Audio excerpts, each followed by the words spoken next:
Des travailleurs de la santé non rémunérés à la mauvaise nutrition, le secteur de la santé de l'Afghanistan craint que la perturbation se prolonge à l'accès au financement des services vitaux suite à la prise du pouvoir par les talibans depuis août, n'aggrave une crise humanitaire imminente pour cette population d'environ 40 millions d'habitants.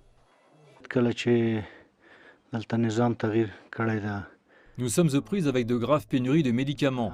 La qualité de la nourriture pour nos patients et le personnel hospitalier ont été énormément affectés. Nous utilisons actuellement les réserves de notre stock, mais ils sont sur le point d'être épuisés. La situation évolue vers un point critique, car nos travailleurs n'ont pas été payés et nos ambulances n'ont pu transférer les cadavres en raison du manque de carburant. Les accompagnateurs des patients de Covid-19 craignent que les hôpitaux ne soient bientôt plus en mesure de fournir les soins dont leurs proches ont besoin, car ces institutions manquent de soutien de la part des donateurs internationaux. Nous sommes satisfaits du service et du traitement du personnel et des médecins de l'hôpital. Mais l'hôpital lui-même est en difficulté à cause des pénuries de fournitures, de médicaments et d'oxygène. L'hôpital a un besoin drastique de fournitures, de médicaments et d'autres aides.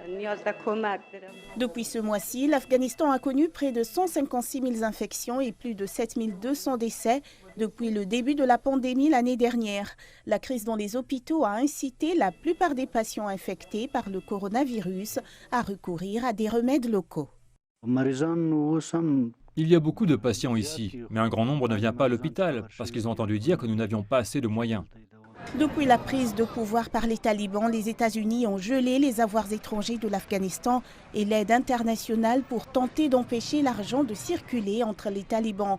Mais l'impact de cette mesure met en péril la vie de millions d'Afghans. Cette question aurait été un point de discussion lors des premiers entretiens en face-à-face tenus le 10 octobre à Doha entre les talibans et les responsables américains.